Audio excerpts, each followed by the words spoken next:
In every respect, the Up is very much a proper Volkswagen, just a smaller one. This model has enabled the German brand to seize the initiative in the important city car sector and continues to set a high standard for contenders in this class, especially in this much improved guise. Frugal, fun, clever and competitively priced, it's a key contender, not only for those in the market's smallest segment, but also for people buying a compact car of any kind.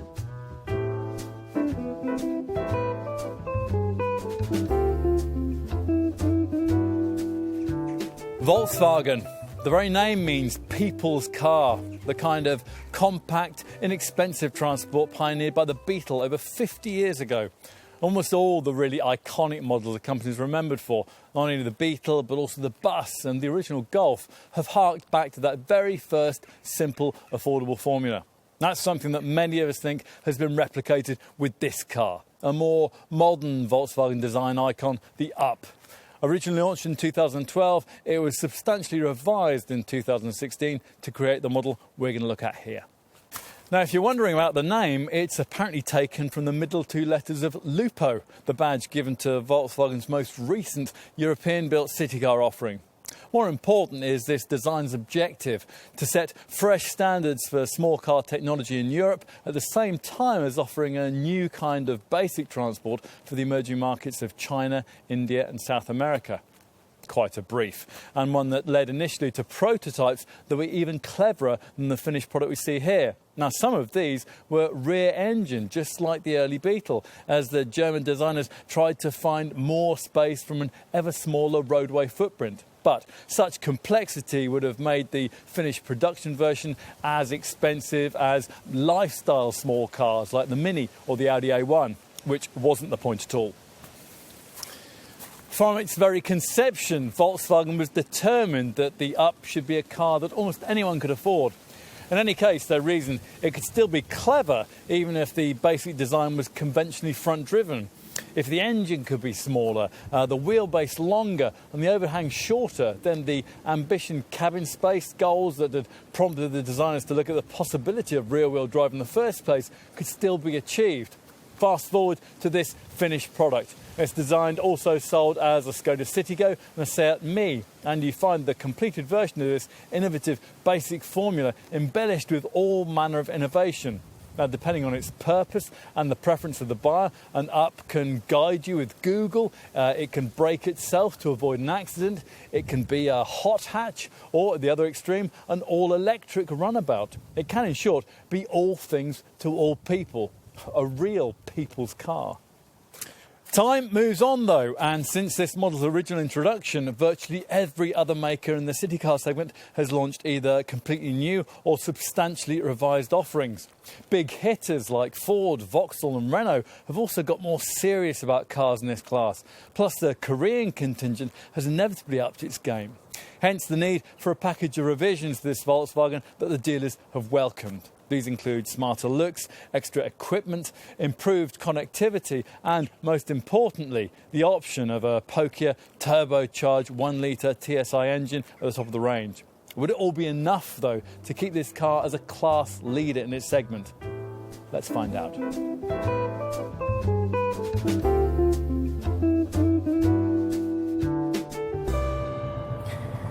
Volkswagen values shrunk into a very compact form ought to bring a very appealing result. You'd expect refinement, a comfortable ride and a solid, well-appointed cabin. Now that combination of attributes was never quite delivered by the brand's previous Fox and Lupo city cars, but it's much in evidence here. Despite, as it happens, the use of an engine configuration that you might think would be hardly suited to Volkswagen virtues. 3-cylinder, 1-litre units, like those that are used across the Up range, can often be busily revvy at best and downright noisy at worst. This one, though, is one of the more refined power plants of its kind. Not refined enough, it must be said, to quite let you forget the cylindrical imbalances under the bonnet, but then the characteristic offbeat rasp isn't unpleasant, and it rather suits this car's rather offbeat charisma. In this revised model, the important news is that the 999cc unit can now be ordered in turbocharged TSI form, and it's that 90 PS unit we're trying here. You can also talk to your dealer about an Up GTI variant that uses the same engine in a pokier 115 PS state of tune, but for most buyers this standard TSI unit will offer a near perfect blend of performance and efficiency. In a TSI engined Up, the pulling power you get, 160 newton meters of it, is nearly double that of the normally aspirated models, and you really notice that in the mid-range. Flatten the throttle in 4th gear and a turbocharged Up like this one completes the 50 to 75 mph sprint in just 10 seconds. That's a full 8 seconds quicker than the normally aspirated variant. As you can imagine, that makes all the difference when it comes to safer overtaking. For the record, the rest to 62 mph sprint occupies 9.9 seconds, and that's 3.6 seconds quicker than the quickest normally aspirated derivative. Despite all of that, though, it's the cheaper, non-turboed 60 and 75 PS 1 litre Up variants that will continue to account for the vast majority of sales, those being the derivatives that you have to select if you want the option of Volkswagen's rather jerky, robotised ASG auto gearbox. We would avoid that transmission package unless you really are urban bound. The light and precise manual gear change is a much better bet. Should you be set on a normally aspirated Up model, then you'll almost certainly be looking at the feebler 60 PS unit, given that the 75 PS power plant is only offered with pricey high Up trim. Now, fortunately, that 60 PS engine is the one that we would point you towards anyway. Its 14.4 second rest to 62 mph sprint time is only a fraction slower than that of the 75 PS unit, and that reflects the fact that both power plants developed exactly the same 95 Nm torque figure. The academic top speed of a 60 PS Up is 100 miles an hour, and that rises to 106 miles an hour for the 75 PS variant. Enough about engines. What about this car's road-going demeanour? Well, we ought to focus a little on that because it is really very good. There seems to be a feeling amongst some automakers that all really tiny cars need go-kart-like standards of ride and handling. Now, Volkswagen doesn't subscribe to that, and rightly so, the result being standards of big car damping that really do make you feel like you're riding in something more expensive. Thankfully, though, there's nothing big car about the urban experience served up here. The electric power steering is light and effort-free in a car that's as nippy and manoeuvrable as you'd want any city tiddler to be, with just under 3 turns lock-to-lock and a 9.8 metre turning circle that's so tight that if you're driving along and you spot a space on the other side of the road, you're likely to be able to respond taxi-style and turn right into it. It also helps that forward visibility is excellent thanks to thin front A-pillars and tall side windows. Plus, the Up's relatively square shape means you can easily judge where the corners are, so parking's really easy. Now, if you are town-bound, then you'll be amongst the customers that Volkswagen's targeting with the pricey E-Up all-electric version of this car. Now, that variant uses an 82 PS electric motor that works with an 18.7 kilowatt-hour, 374-volt lithium-ion battery pack, and that can offer a claimed driving range of up to 93 miles between charges. You won't get anything like that, though, if you exercise all of the claimed performance. A healthy 210 Nm torque figure, enabling a rest to 62 mph figure of 12.4 seconds, with the car able to keep accelerating briskly until its rather modest 80 miles an hour maximum speed's been reached. We're going to assume here, though, that you'll be wanting a petrol-powered Up. Now, will such a car be out of its depth beyond the city limits? Well, no, not really. Highway travel delivers a touch more road noise than we'd like, but overall there really aren't many cars in this class that are better at undertaking longer trips should the need arise to do so.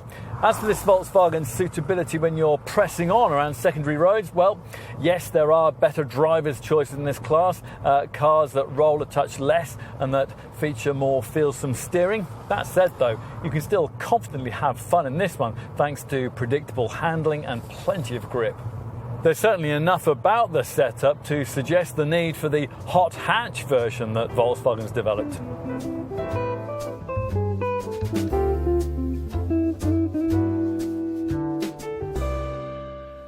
The friendliness of a Beetle, the rational perfection of a Golf. Now, that was the rationale behind the look and feel of the original version of this car, and not much has changed with this revised model. Former Volkswagen Group head of design Walter da Silva apparently sketched it on a bit of paper on the flight back from the 2007 Detroit Auto Show, creating a smiley, lifestyle-orientated look. It's simply appealing, and its appeal is simple. The updates, such as they are, mainly centre on minor changes to the front end, where the black trimming that surrounds the revised bumper has been squared off at each corner to create a slightly more mature look. As before, there's no need for much of a front grille. The Up's engine bay doesn't require much cooling, and chrome embellishment is limited to the large central Volkswagen badge that's positioned between the small but prominent headlamps. These now integrate LED daytime running lights. But let's forget the aesthetics and the marketing speak. Two statistics sum up the real thinking behind this design. Both 3 and 5-door models have an identical 3.6 metre length, and they feature a wheelbase that's able to take up nearly 2.5 metres of that, which is why, though an Up is no longer than, say, a Fiat 500, it offers far more room inside. Comfortable space, in fact, for the 4 fully sized adults who could never comfortably fit in the apparently space-efficient Italian car. Now, how's this been done? Well, by shortening the front and rear overhangs as much as the designers dared, something only possible at the front by mounting the radiator alongside rather than in front of the very compact engine. As we'll see, the result is a TARDIS-like interior that's just as big as that of Volkswagen's far pricier Polo Super Mini. Let's give you one example of how that plays out. Let's move to the rear with its subtly redesigned tail lamps and check out the luggage space on offer. You don't get quite as much as was offered in this car's pre-2012 predecessor, the Fox, but open the glass tailgate. It's apparently styled to look like a flat-screen TV. And as long as you can lump your stuff over this rather high sill, you'll find 251 litres of space. Now, that is only a fraction less than you get in a Polo, and around 30% more than you get in direct rivals like Peugeot's 108, Citroën C1 or Toyota's Aygo. Push forward the rear bench, it's only split folding from mid-spec upwards, and the 959-litre total is 50% more than you get in the ordinary boot of a huge Volkswagen Passat estate. From mid-spec move-up level onwards, you get this variable level cargo floor, so you can lower it for taller items or raise it if you want a completely level loading floor when the seats are folded. Time to take a seat up front, where probably the key change to this revised model lies in its redesigned range of infotainment systems. Now, all variants now get a DAB radio, and most of the better spec models feature this composition colour setup with its 5-inch touchscreen. A specific Up Beats trim level can link this into a 300-watt Beats audio stereo system if you really like your music. As for connectivity, well, previously Up buyers were offered a Garmin-developed removable touchscreen that clipped into place on top of the dash and could be taken with you when you left the car. That has now been done away with in favour of this smartphone docking attachment that sits above the central dashboard module and can accommodate handsets of up to 5.5-inch screen size. Now, the provision of this feature is important because if you have an Up that's fitted with the smartphone navigation interface and you've got its integrated Maps and More app, then everything on your handset will be completely accessible from inside the car. And the phone screen can then effectively function as a dashboard infotainment display, allowing you to access features like navigation, Bluetooth phone connectivity, car-specific information, plus there's Volkswagen's Think Blue Trainer driving efficiency package. Otherwise, things are much as they were. So, as before, there's a 3-spoke magnesium frame steering wheel that's good to hold, but as previously, is annoyingly adjustable only for height and not for reach. Through it, you view an instrument cluster of refreshing simplicity. A large speedo flanked on one side by a rev counter and on the other by one of the largest fuel gauges we've ever seen.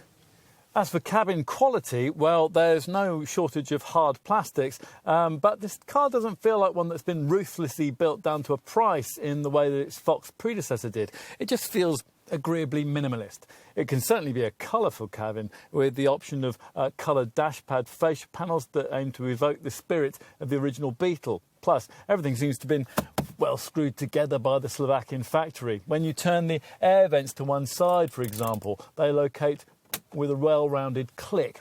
Only a few little touches, the lack of illumination for the electric window switches, for example, remind you of this car's lowly position in the Volkswagen lineup. There are no complaints with regards to cabin storage though, with bottle holders in each of the two doors, wide deep door pockets and two main cup holders, one at the bottom of the centre stack and one behind the handbrake. In addition, this open cubby in front of the gear stick is divided by a small shelf, and there's a useful coat hook on the B-pillar. The glove box isn't that big, it's mostly taken up by the handbook, but it does offer holders for sunglasses, pens and coins. So finally, let's take a look in the back. Now, there are a couple of irritations. Firstly, that you don't get proper side windows, just these glass panes that you can angle out for extra ventilation. And secondly, there's no opportunity to take a third centrally seated passenger, as you might want to if, say, you were transporting 3 small children. To be fair, though, a number of other rivals share these issues. Otherwise, as I mentioned earlier, you can't help but be impressed at the space on offer here, given this design's diminutive size. The Up's boxy dimensions means that the roof doesn't taper towards the rear, so there's just as much headroom in the back as there is in the front. OK, so as an adult, you wouldn't want to undertake a very long journey in the back here, but what car in this class is ever used for intercity travel? For short to medium length trips, though, the space you get, not only for your head but also for your knees and legs, is fine. And it further helps this bench is positioned slightly higher up than the front seats to give rearward folk a better view out.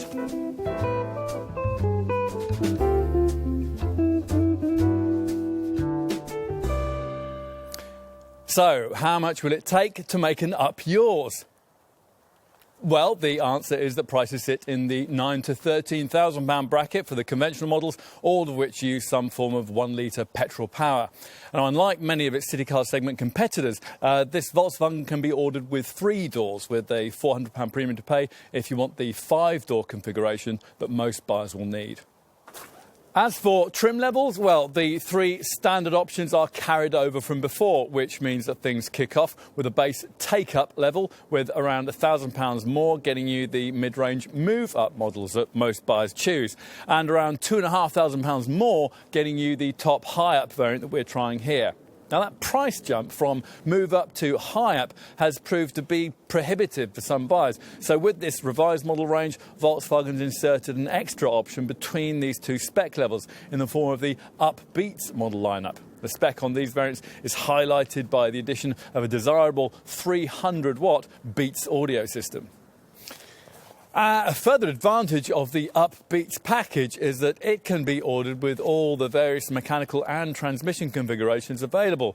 Otherwise, these do vary quite a lot depending on the trim level you choose. For example, the ASG robotised automatic gearbox, that's a £600 extra, can't be ordered on a base take-up spec car. And both take-up and move-up models only come with the feeblest 60 PS 1 litre power plant.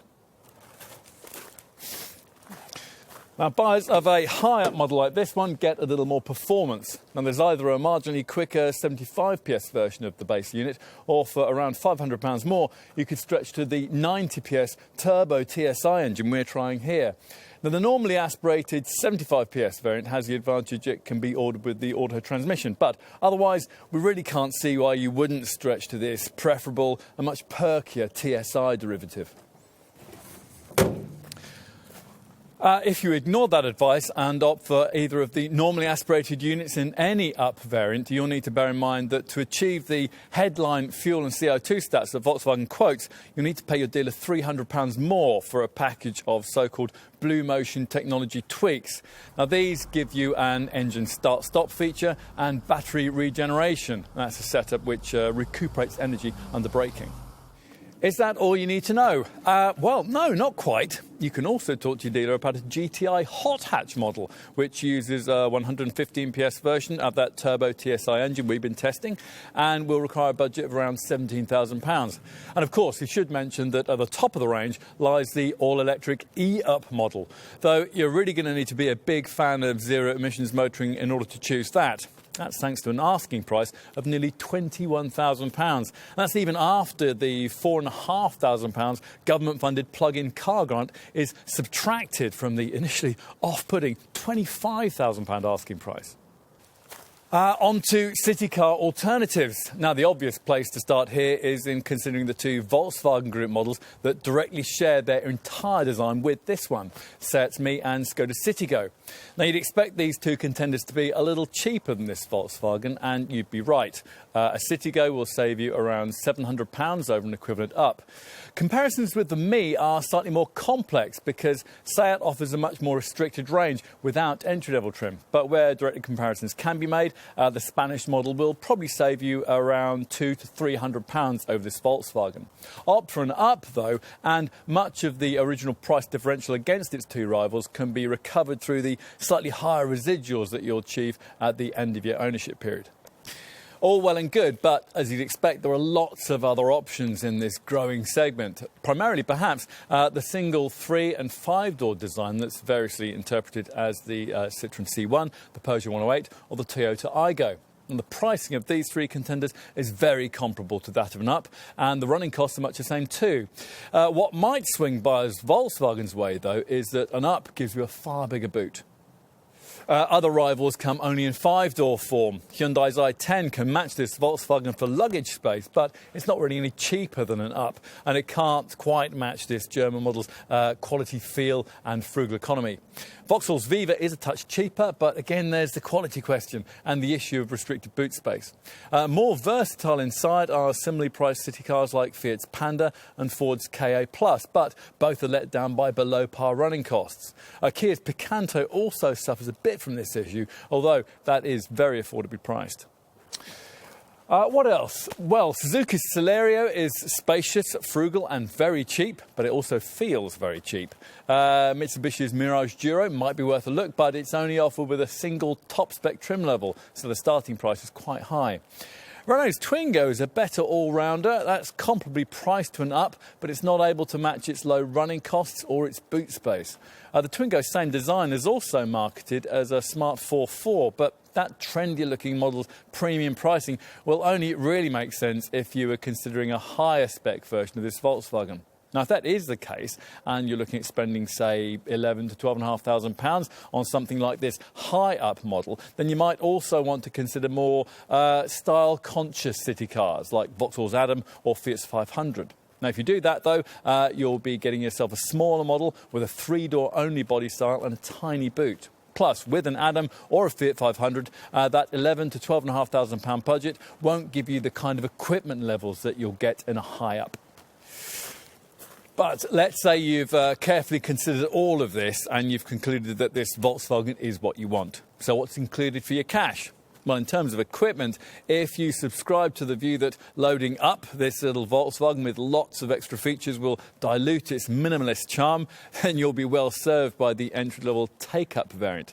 Now, to be fair, this derivative isn't quite as hair shirt as it used to be. You no longer have to wind up the front windows, and there's now a decent composition radio DAB stereo system with an aux-in socket, an SD card reader and a 3.1-inch monochrome screen, although that setup does only have 2 speakers.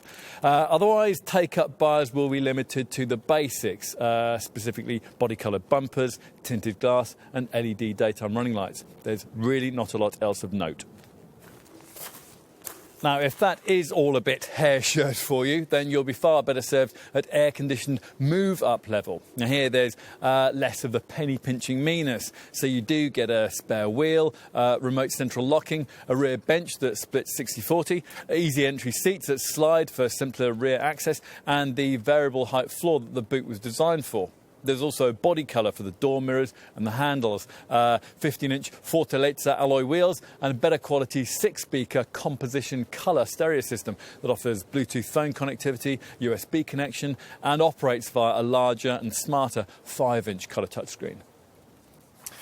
Before settling on a move-up model, though, it's worth remembering that for not much more, you can get yourself the plusher offbeat trim level we mentioned earlier. Here you get special trimming and upholstery, a leather steering wheel, dark rear-tinted glass, ambient lighting, and a smartphone navigation interface. Plus, of course, there's the Beats audio system I mentioned earlier, although do bear in mind that the subwoofer you get as part of that sits in the spare wheel well, which means that Upbeat's buyers will be limited to a tyre mobility kit.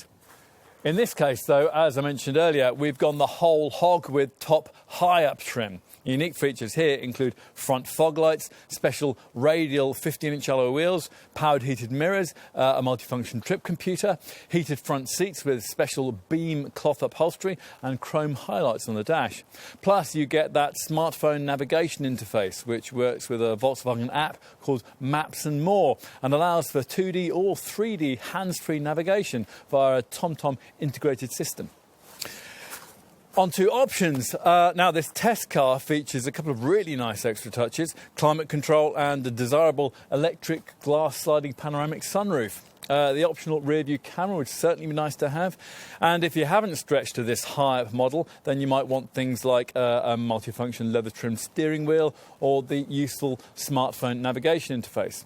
Take-up and move-up buyers will also be offered an optional winter pack, and that includes heated front seats, powered heated door mirrors and front fog lights, and a cruise and park pack, which includes rear parking sensors and cruise control, and can additionally include a multifunction trip computer.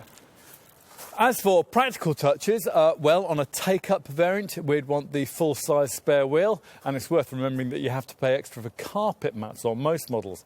Those mats come included if you go for one of the upholstery packs, and those are offered to high-up buyers. They give you a choice of either front sport seats or leather look trim. You can also specify passenger seat height adjustment, mud flaps and luggage compartment liners, as well as door wind deflectors, roof bars and carriers that will enable your Up to carry either a bike, a surfboard or a kayak. Otherwise, most of the extra cost features are aesthetic related. The various metallic, pearl effect and premium signature paint finishes will be popular. Here we've got habanero orange, or you could opt for a two-tone finish that would see the roof painted either black, grey or white. You could add a rear roof spoiler, and there's also a wide range of 15, 16 and 17-inch alloy wheels. Now these can come tinged with beige, orange, red, yellow or, as in this case, black if you opt for one of the optional alloy packs. There are also various design packs that will give you a 3D dashboard finish in either white, wood, gold, yellow or red. Now, whatever alloy pack or design pack colour you choose, it'll be further reflected around the car with bespoke door mirrors and side decals. On to safety. Now, the Up was the first model in the city car segment to offer radar-driven autonomous braking, an accident-saving city emergency braking system that's able to warn you about impending collisions at urban speeds and, if necessary, at under 19 miles an hour, even brake the car for you. Now, that setup remains an important option. Otherwise, the basics are well covered, so you get twin front and side airbags, and ESC stability control is now standard across the range. The usual ABS braking setup includes brake assist to help in emergency stops. Plus, there's ASR traction control, ISOFIX child seat fastenings, a hill hold function, and a tyre pressure loss indicator. Now, in Euro NCAP tests, the Up scored a creditable 89% for adult occupant safety and an 86% score in the safety assist category.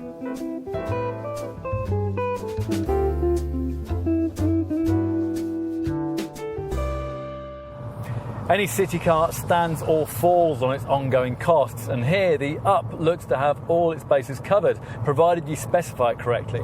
The headline stats reckon that the combination of efficient 3-cylinder 1-litre engine technology and a low curb weight of well under a tonne will allow normally aspirated Up models to achieve nearly 70 mpg on the combined cycle and under 100 grams per kilometre of CO2. Actually, though, that is only possible if you pay Volkswagen £300 extra for its package of BMT Blue Motion Technology Eco Tweaks, these including an engine start-stop feature and battery regeneration, a setup which recuperates energy under braking. Fit out either a 60 or 75 PS Up model in BMT guise, and the combined cycle fuel return will improve from 64.2 to 68.9 mpg, and the CO2 return will improve from 101 to 96 grams per kilometre. Specifying the ASG automatic gearbox will have only a fractional effect on these figures.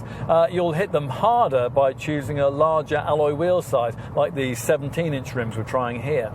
In this case, we've been testing the 90 PS 1 litre Turbo TSI variant, which comes only in manual form and manages 60.1 mpg and 108 grams per kilometre of CO2. Whichever engine you choose, the 35 litre fuel tank should give you an operating range of well over 500 miles, which helps to explain why Volkswagen thinks that a diesel variant would have such a limited appeal here. Now, the company doesn't offer us the eco-fuel compressed natural gas variant that's available in Europe either. What we do get is the all-electric E-Up model. That's a variant which uses an 82 PS electric motor that works with an 18.7 kilowatt-hour, 374-volt lithium-ion battery pack and can offer a claimed driving range of up to 93 miles between charges. The necessary variety of charging cables that come with the car include a fast charge connection, which allows for up to 80% of the battery's capacity to be replenished in just 30 minutes. Meanwhile, a full charge from a standard household plug takes 9 hours. Customers can purchase an optional wall box for home garage use, which provides a 3.6 kilowatt supply and can recharge the battery in 6 hours. Whichever variant you end up with, though, there are various tools to help you maximise the frugality, provided you opt for a model fitted with the smartphone navigation interface, or you pay extra to have that fitted. This setup enables you to use the Volkswagen Maps and More app that includes access to the driving efficiency tuition tool that the brand calls its Think Blue Trainer. This offers 3 functions: driving, fuel consumption and shifting. Driving shows how fuel efficient your journey has been and offers eco tips to improve your technique.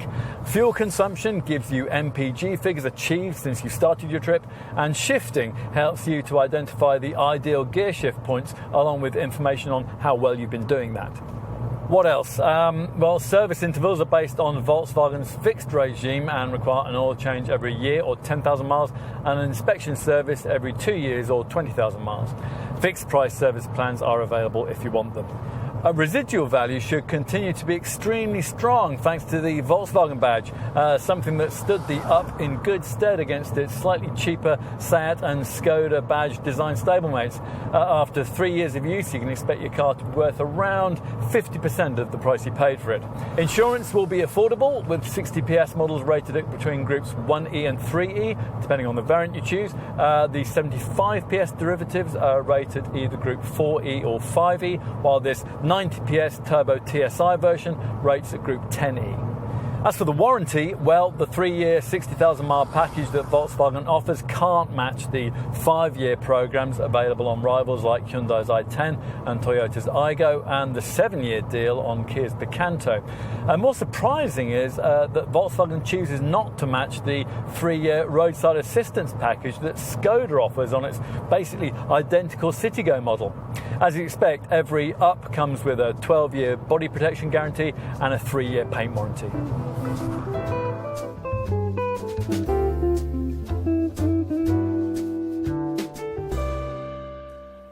This remains the very essence of a small, affordable Volkswagen. A high-quality, classless car, very much in the mould of the original Beetle. One of the lightest small runabouts you can buy, it still manages to feel solid. A triumph of packaging and design that's streets ahead of any city car the brand has previously brought us. The revisions made here aren't especially far-reaching, but then they didn't need to be. The addition of TSI Turbo Power is welcome, but we doubt that many buyers will take this option up. Most of them more likely to want to spend any extra cash on the wide range of options. As before, product highlights include superb space efficiency, a clever infotainment system, and an optional city braking function that'll pay for itself in peace of mind. All very clever and, in execution, all very German, which might have delivered to the showrooms a very impressive but essentially rather soulless result. Now, fortunately, the Up has enough character to make you like it as well as admire it, and that's something that's crucial in an increasingly fashion-led market segment. If you like the look, you don't mind the lack of proper rear side windows, and you can afford to go beyond entry-level poverty spec, then there aren't too many downsides here. A few rivals can better the running costs, but not by much. And the Seat and Skoda versions of this car are a little cheaper, but you would likely lose what you gained in the probable trade-in value when the time came to sell. Overall then, this is the embodiment of friendly functionality behind a badge that you might have thought you couldn't afford. With potential cleverness you almost certainly won't be expecting from something city car sized. A continued thumbs up then. Yeah, that's about the size of it.